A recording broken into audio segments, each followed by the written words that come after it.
ang tahimik mong tao.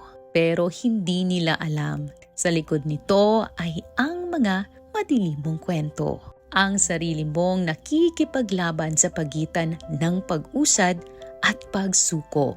Kung kaya't ang palagi mong tugon sa mga tanong ay ngiti at pagsasawalang kibo.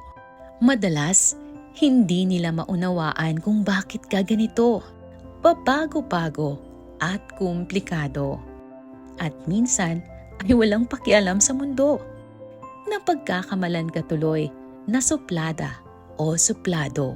Pero kung alam lang nila kung gaano kabuti ang iyong puso, kung paano ka umunawa sa ibang tao, kung paano ka magmahal ng buo, baka nalaman nilang mali sila. Ang tahimik mong tao. Pero ang totoo, hindi ito senyales ng pagiging kalmado. Bagkus ay puso't isipang magulo. Ganito pala ang dulot ng sakit. Gagawin ka nitong tahimik.